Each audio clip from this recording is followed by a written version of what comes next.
Okay, I'm going to call the December 18th, 2020, the Fairport Industrial Development Agency to order. And I will ask if there is any public comment. Guests, anyone else like to speak to the board? Hearing no one, seeing no one, I'll close public comment. We can move on to approval of the November 20th, 2023 regular board meeting. Motion to approve. So moved. Second. I'll second. Is okay. Any comments, corrections, or discussion regarding those minutes? All in favor? Aye. Aye. Next, we'll go to the December 7th, 2023 meeting of the Audit Committee.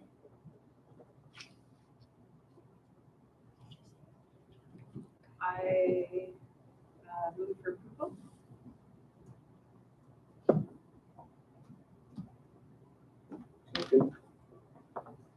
Second. Any corrections or discussion regarding those minutes? And that was the three of us, Donna, Leslie, and myself. So, all in favor? Aye. Aye. Thank you. Okay, I think what we'll do, we're going to move the audit presentation up. We have Christy joining us. And this audit committee was for the purpose of reviewing the audit with her. So, you know it, but you can take it away. All right, sounds good. Well, thank you for having me. As Kevin said, my name is Christy Beach. I've been working with you guys for a few years now. I think I know most of you. We reviewed the audit a couple weeks ago now, and with audit committee, and they approved. And so I'm just going to go through some final wrap up things today, and then we'll get everything issued. So you should have a copy of my presentation, I think, in your email, and the drafts of all the financials are in there as well. I'm not going to go through those in detail, but if you ever have any questions, I'm always available. So we've substantially completed our audits, all three audits, in accordance with auditing standards generally accepted in the United States and in accordance with government auditing standards, which is required by Paris for your organizations to complete each year. The objective of our audit is to obtain reasonable but not absolute assurance that the statements are free from material misstatement, which means we look at a lot of things, but we obviously can't look at everything. But from our perspective, things are in good shape. The scope of the work was substantially the same as we described at the beginning of our audit, which was back in September. We met with the Finance Committee to do a planning meeting, and there were no major changes from that. We are going to issue unmodified, which are clean opinions on all three sets of statements. Our test did not disclose or find any instances of noncompliance to be recorded under government auditing standards or uniform guidance, which is the federal single audit for the URA. All information was freely available for our inspection. Management's cooperation was excellent. I think I said this in the audit committee meeting, but over the last 3 years that we've worked with you, every year we gain efficiencies. And I think the audit went very smoothly from our perspective, and we appreciate everything that Martha and Jennifer do for us, and Sheila as well. It's a team effort to get the audits done. We ask a lot of questions. We review all material balance sheet accounts, revenue accounts. We look at some expense accounts, request supporting documentation, request explanations. It's a very comprehensive process, and it takes a lot of effort on everyone's part. For the URA, for the Section 8 housing files, we pull 40 tenant files each year. We look at, we review each file for specific documentation. We look at specific dates, the letters that they are supposed to have in there, the different forms. The files are all very organized. Jennifer and Sheila take great responsibility for those files. And to come out of that with no findings at all after looking at 40 files with a lot of different requirements from HUD, that's something to be said for the organization that you guys have with it here. Going to the next page, the beginning part of each set of footnotes is the accounting policies and practices for each organization. There were no major changes this year. There was a new GASB 96, which was related to subscription-based technology. We did an analysis for each organization each agency to see if anything was material that we needed to report. It was not, but we just documented that and moved on. We didn't have to implement that GASB. We also discussed significant estimates, which require management's most difficult, subjective, or complex judgments. For the agencies, that would be like the allowance for uncollectible that you guys do analysis of each year, compensated absences for the URA, the estimated useful lives of any of the capital assets, and then the other post-employment benefits and the net pension asset or liability, which is the New York State pension. And there weren't any major changes to those estimates. Also in the footnotes, there's significant disclosures. Each different agency has either notes receivable, loans receivable, leases receivable. That's probably the most significant disclosure in all of the agencies. And then for the URA, there's also the pension and then the OPEB plan. As far as adjustments that we had to make, corrected or uncorrected misstatements, corrected misstatements are something that we found as part of our audit that also the agencies made on their end. So to make sure our books and records are in line, to make sure QuickBooks matches what we have. And then there's also uncorrected adjustments, which be something that we just document in our file. It's not something that we actually make the adjustment for, but it's just something that we wanted to note and also explain to you. So for the Local Development Corp, there were no material corrected misstatements throughout the year that we found as part of our audit. For the IDA, we did capitalize some construction in progress related to the parking lot, and also for the website costs, we capitalized those, and then you'll amortize that over the next 3 years. For the URA, we always record the adjustments for the pension and the OPEB plan. That's just something we do as part of our audit each year. There were no uncorrected misstatements for the URA or the LDC. There was one for the IDA, which was something related to, if you remember me telling you last year, we had to implement GASB 87, which is related to leases, so the lease receivable. I had to make a slight change, which was a result of my calculation last year. It needed to be updated. As I learned more about this GASB throughout the year, I realized I needed to change it. So it had a non-material impact on the statements, so we ran it all through this year, but we just have to document that fact. As I mentioned before, because you receive over $750,000 in federal funding for HUD, you have to have a federal single audit each year. So we issued unmodified opinions. There were no findings to report, and you qualify as a low risk auditee, meaning you haven't had any findings for the last 2 years, or any material weaknesses for the last 2 years. So so you're able to report to the federal government that you're low risk. And as part of our audit, we always consider internal controls, but we do not express an opinion on controls. But if we came up with something that we thought could improve your controls, we would disclose that to you. We report that to you in a management letter. So we had no material weaknesses or significant deficiency to disclose this year. We did have one other comment, which is very easy to fix. It's just something that as we go through what you tell us your controls are, and we do walkthroughs to make sure those controls are in place. If something is to come to our attention that we think could improve, we let you know. So this is a very easy fix. Basically, Martha right now is signing the bank statements versus the bank reconciliations. She reviews both, but there's no documented approval of the bank reconciliations that we could see as we're going back through our testing. So we're just recommending that in addition to signing off on the bank statements, also putting her initials on the bank reconciliations just to show that it occurs each month. So I know it is occurring, it's just there's no way for me to say, oh, it happened. But it should be a very easy fix, and I'm sure she's already on top of it. So that's all I had to report today. I don't know if anyone has any questions. Donna, do you want to add anything from our meeting? No, I don't think so. Just to put a point on the comment that Christy made about the internal controls, that everything looks good there. It was interesting for me to learn how the website is handled, that it's capitalized and then depreciated. In our meeting, we asked Christy about, I was curious to learn a bit more about the efficiencies that she mentioned, that she recognized kind of this year over last year, and just explained to us about becoming more familiar with our work and how we do business, and that was easier for her to understand what questions to ask in terms of paperwork, and for our staff to understand what she was asking for. So it was kind of efficiencies recognized at both ends. This is more related to Section 8 and URA, but also that the Jen's paperwork, as always, remains an excellent standing. So good summary. Yeah. Thank you. Yeah, of course. Any questions or on this board? I always like to hear material weaknesses or deficiencies. I agree. Kind of the key. And,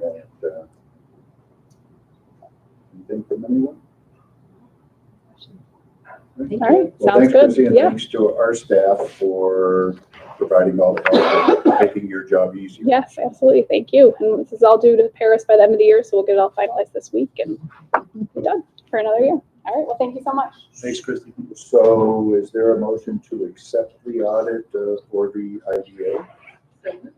I'll second that. Any further discussion? All in favor? Aye. Okay, we'll move on to financial reporting, start with resolution 2023-12, authorizing payment of the IDA bills.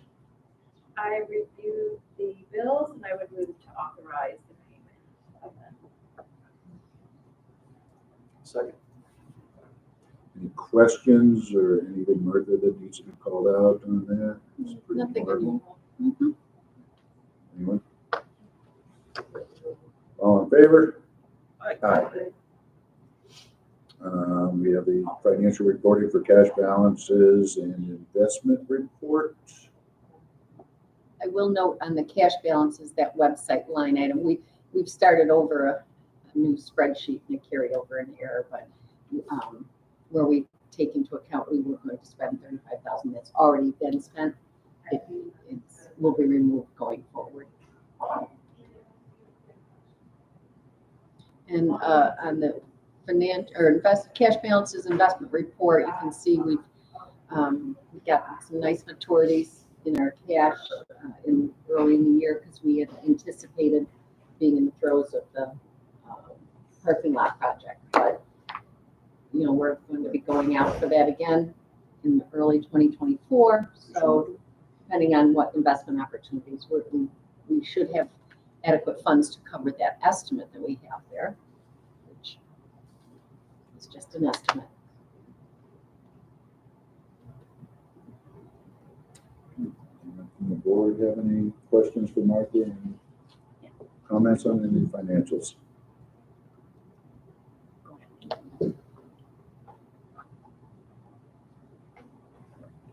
Okay, move to the org chart.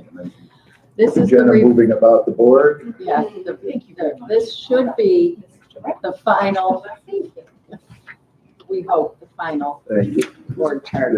They had it in the system correctly, but it Yeah. came out in our packages. They had a couple of things that need to be changed. Like So hopefully what you're looking at is correct. Still on there. Vice chair. Ken's still on there? yeah. Which one are you Listed as vice chair. Well, this is in the board pack. Oh, the one, yeah, because that one, So that means that Jennifer is not on the board. Ken is. As the of one that this was in the Why don't we package is just- wrong. There's just something about, We're almost there. We're a little almost bit there. We're a little bit closer. It's just this one I board. can handwrite them for you. I know. I could even tell you, remember who it is. I know. The other one should be okay. It'll get smoother. So. Okay. So old business will remain old. And we can move on to new business, which was the presentation of the audit, which we just dealt with. So the next one is we have a pilot application for 58 South Main Street. Yes, we do. Yes. So in your board package, beginning at page 48, is the director's summary and recommendation of this project. We have received a formal application. We've been working with the applicant for a long time now. And Stephen Mayer is here representing the client. He's counsel to Inge. And this is the former Bank of America building, which has been long vacant, closed during COVID and did not reopen. They have relocated outside the village. It's locally designated landmark property, which carries its own challenges. But Mr. Ingracias have located a client to occupy that building.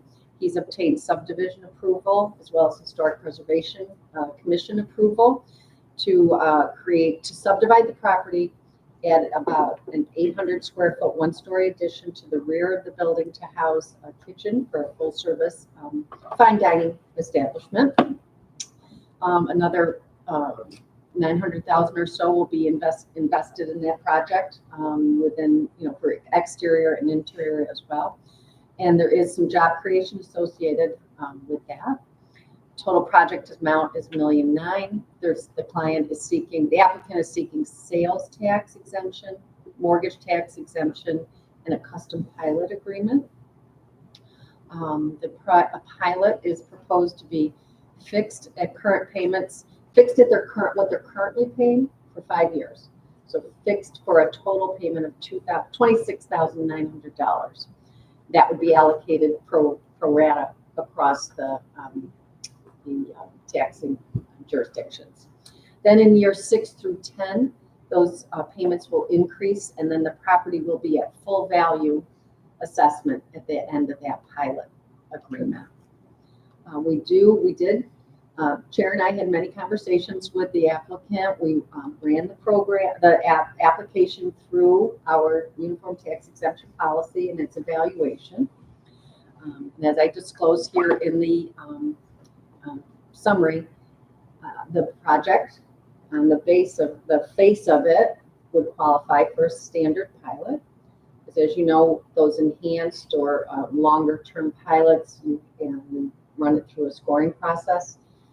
The ideal project includes multiple components, including professional scientific employment or mixed use property or housing with an affordability component. This project is just a standalone building with a restaurant. We can consider deviations to the uniform tax exemption policy under specific circumstances. I've highlighted here that this is it's historically designated, which carries its own challenges and extra costs. It's an important property located in the heart of our business district. It does answer some of the needs that were identified in the economic development study, as well as the comprehensive plan for the village, and there is job creation associated with it. So we worked through the discussion about the pilot and Mr. Ingrassia, because it is a restaurant and restaurants carry their own risks. Although we have an experienced operator, that doesn't guarantee future success. So he requested that we have a fixed pilot payment for the first 5 years to enable the property to get up and running and stabilize. We do not at this time have a benefit to incentive ratio. The platform we used was discontinued in December of 21. There is another one available through the MRB group, and that's for a cost of $1,500. So later I'll ask you if you want me to go ahead and buy that. So it's our mission to take a proactive role in identifying redevelopment opportunities. I remember meeting with the chair and Deb Fuller from planning and with Mr. Ingrassia on premise, and he said, "What do you want?" And we told him, and in this property, he's delivering what we wanted, and that the want was backed up by the comprehensive plan and the economic development study. So it's a significant private sector investment, well beyond the incentives that we are going to be providing to the property. I do want to reference that he's subdividing and putting up freestanding retail building on the former full property there. We are not providing incentives to that property. It does not qualify. But of note, that will be generating, we had a lot of discussions with the assessor as well, and the full value of the assessment as it exists today is going to stay with the bank property, okay? And then there's incremental assessed value that he'll have for this new Starbucks. But not with the pilot. But not with a pilot. So there's an increase in base assessed value of $110,000, I think it is, for the raw land. And then of course the Starbucks will be built, and that will generate full value taxes. It is not part of our project, but it's an ancillary benefit, just as Job creation is an ancillary benefit when they go out and spend money and generate sales tax revenues. I did want to mention that here. So, I've gone through, you can see his application, then we go through, the tenant also will be asking for sales tax exemption as well. Okay, so you can see on page, let me get to that.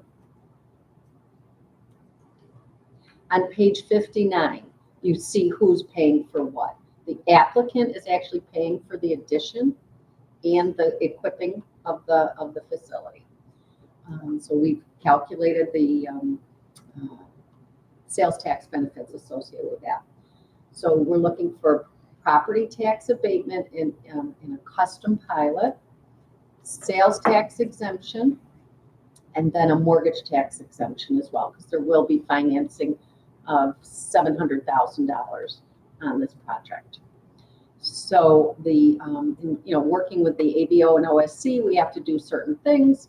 And so you can see when you get to page 71, that's where I ran it through our normal scoring spreadsheet.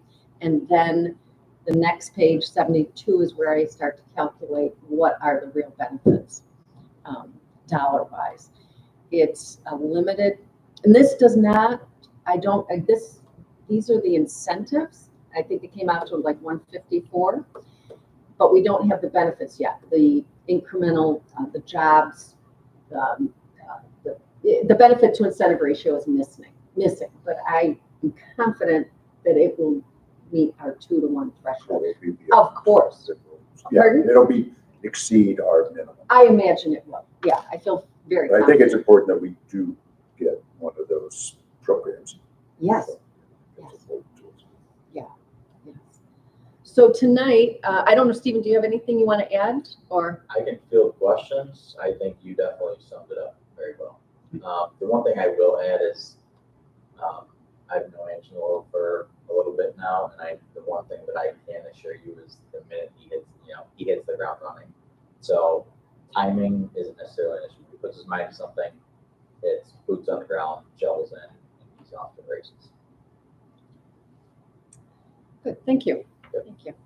And our purpose tonight is to accept this application. Then Well, we want to see if we want to accept the application and then set a public hearing for January. So no incentives are being voted on tonight. There's a process that we have to go through between now and the public hearing. We have to note, because it's a deviation, we actually require the sign off of the affected taxing jurisdictions. Just notice. Just notice. But we have to notice each of the taxing jurisdictions about what we're doing here. And then we provide them the opportunity to come and speak to the public hearing. Typically, we do not hear from the town or the county. The school district will call occasionally. I think he's come one time. a couple times. Yeah. But this project, I don't imagine would be a concern to them, in that they're staying whole where they currently are, and it doesn't generate additional burden on the school district. So, the village would be interested, but I think we're in sync with the village's comp plan about, redeveloping historic properties along Main Street. So I don't expect any issues with that. So tonight, if you have any questions, I did get a couple of questions. I want to remind people, when we do this, it is not like the facade grant program. I give them a letter, here's your award letter. The last pilot we closed was 383 pages. The project agreement itself was approximately 47 pages. It's a 4-page table of content. Within that, there are default provisions. There's recapture provisions. There's reporting requirements. It's an intense process to close. So, and I'd be happy to go through any of our closing books with you if you want to. If some of us haven't been together and talked through those things, but it can provide some level of comfort to you on that. I offer that up, but there are provisions that they have to comply with. And if randomly, 6 months from now, he says, forget building the new building, the restaurant, you're out, I'm putting a coffee shop in, all bets are off. End of story, right? It's very, very specific to what he's doing at the property.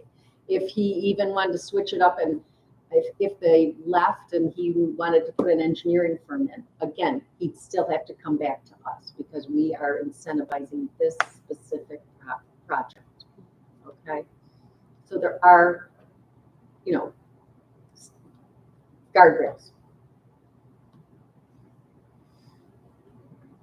So Questions? yeah, can Go you ahead, just summarize the difference between this, I'm forgetting the word now, unique? Custom. Custom. Custom versus a standard, what the Sure. difference is, if you could just summarize. Sure. In our standard pilot, which is what they would have qualified for on the scoring sheet, the village, there's no exemption on the village taxes. They're 100% of whatever the assessed value, whatever the tax rate is. And then in year one, 10% of, they pay taxes on the base value plus 10% of the incremental value. And then it ramps up. In this case, everybody stays the same for 5 years. And then in the 6th year, it's 20%, 40, 60, 80, and then they get to be 100. So it's 10% for the first 5 years. No, it would be a flat, fixed payment. Village too, everybody? Everybody. Okay. They're gonna get what they already get. I did review there's a little bit of, there's like $350 here and there that I am gonna move between different of the entities, but everybody gets at least what they're getting now. Okay? And then, it takes a while because this thing is probably not gonna be done by tax status date, right? So then the assessment comes on in 25 and there's all, but right now the village can budget, we're getting this amount for the next 5 years. And then this amount and this amount and this amount. So but it stays within a 10-year frame, which is nice. And when we met with Angelo, one of the things that he kind of was putting to us that was important to the tenant that was coming in is with that business in particular, that they wanted to have a stabilized rate.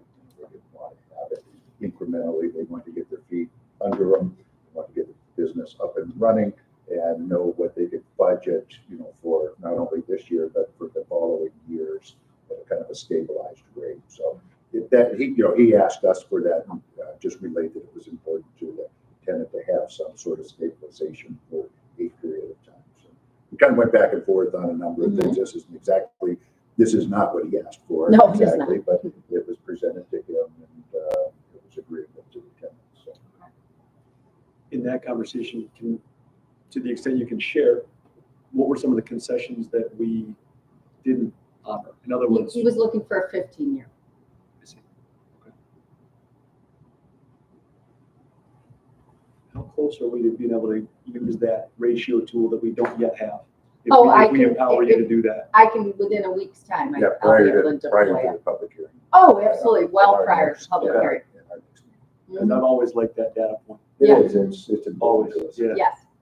Mm-hmm. Mm-hmm. Yes. Yeah, they presented that at the Learning Academy that I went to. So some people had already started using it, so. This MRV Oh, good, tool. yeah. Okay. We just haven't had cause to require it, but I'm getting the feeling the board would be okay with me for 15. Yes, Okay. everybody, Okay, yeah, that would be available in a week's time. do we have the information from Ange to plug all the numbers in to make that, That the application gets the information we need. so that application Mhm. isn't missing anything? No. I know you kind of went back and forth looking for bits and pieces at a time. Yeah, it was an interesting process. So tonight we just vote to accept the application and then at the Schedule a public public hearing. schedule the public hearing and then, but we're in the meantime, we decide sort of prior to that what we're comfortable with doing, and that's more of a public hearing, just procedurally. Like, if we're gonna accept your Mhm. recommendation, basically, Right. is that something we decide between us tonight, or do we decide that at the public I hearing? think you would decide it after the After the cost public- benefit to incentive ratio and after the public hearing. Got it. You'll want to take into account what anyone says at the public Right. hearing. So, And then at our January meeting, you would you'd take that vote. Okay, that makes sense. Thank you. in this public hearing, just for anyone that hasn't been to one, as Martha said, there's, in most circumstances, no one shows for that. And so they get scheduled on a work day, they work in the morning. Well, actually, I was gonna propose 4 PM Oh, okay. on the day of our meeting. Have it immediately prior to our meeting. That's what we've done in the past. I did here in the morning. For a public hearing? So, Okay. Anyway, Yes. Anyway, this might generate some interest because that property and what's proposed on the adjacent parcel is of interest, but I want to emphasize that we made it very clear to the applicant that we are not assisting that parcel to the point where when it comes to site work, I'm going to be asking what's Right. on my property and what's on the other property. Right. So. Yeah, just also point out, because of this is a retail project, we did this with the cannery, so it's not the first time we've done this before, but we'll have to get the consent of the mayor due to being a retail project, which we, as I mentioned with the cannery. The only thing I'm thinking about this would be for the public hearing is I'm potentially just because of the Starbucks being attached to it, there might be people there questioning whether or not there are any benefits going to Starbucks. So I think that might be the real issue here. But otherwise, in the past, we've had, when we get a cannery public hearing, we didn't have any issues. And typically, the school district, I think, usually sends a representative. Sometimes. Yeah. Sometimes. So, but that's the other wrinkle here is that, unlike some of the other projects we've done, this is retail.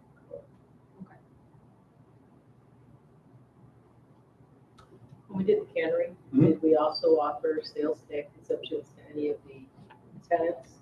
No, I don't think so. not for build out. no.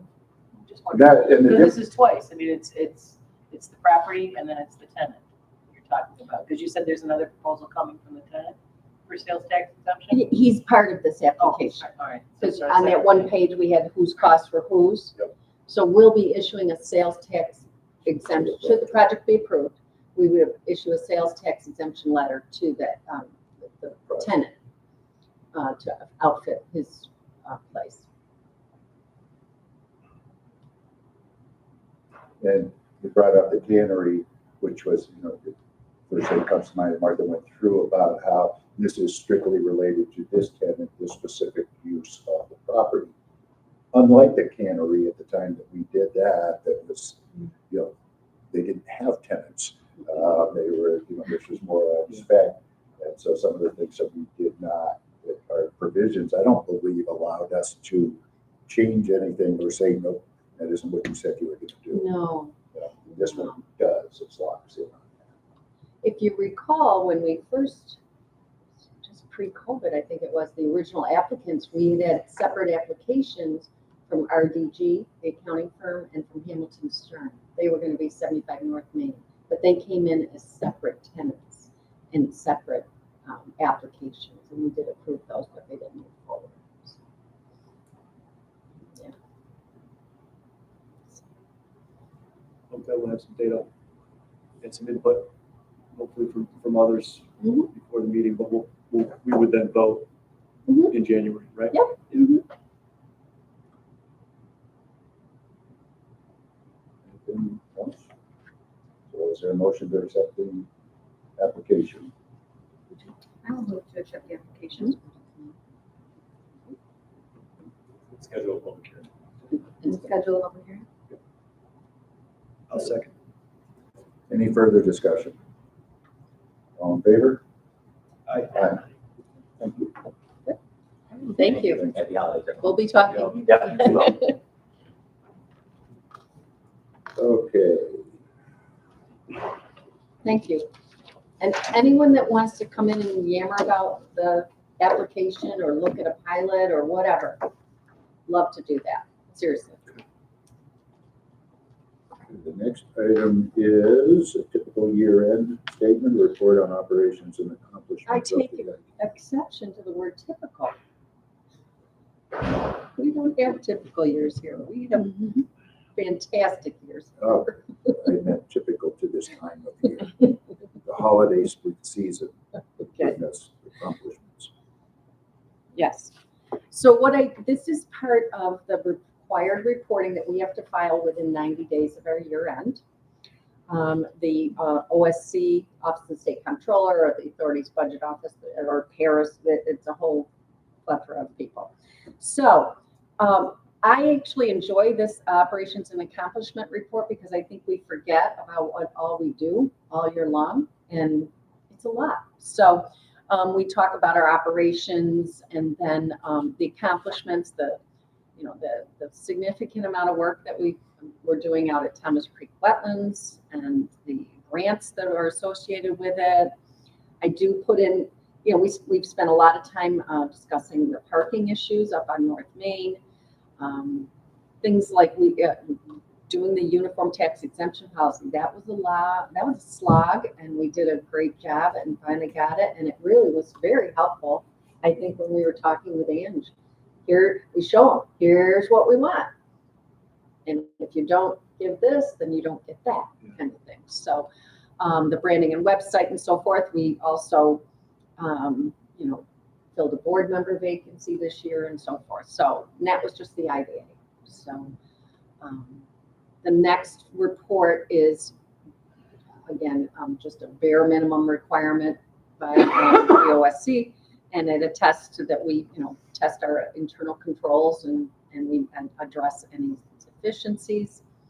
And then we have the mission statement and performance measures. So I think there was some discussion last meeting about really getting into the mission statement, maybe going in 2024.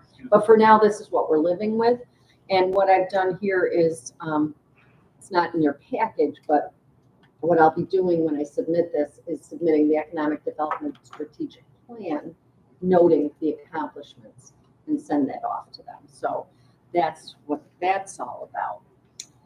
And the last item is the Acts, 3 pages of the multitudinous pages I submit to Paris. Essentially, I'm telling them everything we did this year. And a lot of it is governance, has everybody completed training, so on and so forth. But I can't complete these pages till we get our audit. And these pages have to come forward to the board for approval. So essentially, I just am reformatting what the EFPR presented to us. So typically what we do is we just have a motion to accept all of those. So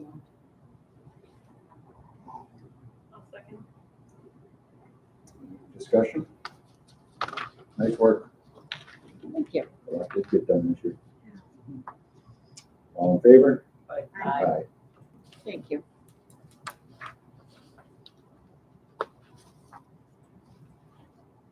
Management assessment of internal control. We worked through all this. Yeah. Oh, I know, it's impressive, isn't it? Do we need to empower you with a motion regarding MRB? That I don't know. I mean, incentive tool? if you want to, Yeah, for that expense. for 1,500, Yeah. nah, I don't think. Is it in the budget? Well, we have miscellaneous in the budget, certainly. So, It's above what I'm usually comfortable spending without you guys knowing. So, no, you're right. It probably is in the software budget. Okay. Yep. Oh, okay. Anything else IDA? Anyone? Martha, anything else? No, I'm good. Jenna? I'm great. Ed? Good. Okay, take a motion to adjourn. Second. All in favor? Thanks. Aye.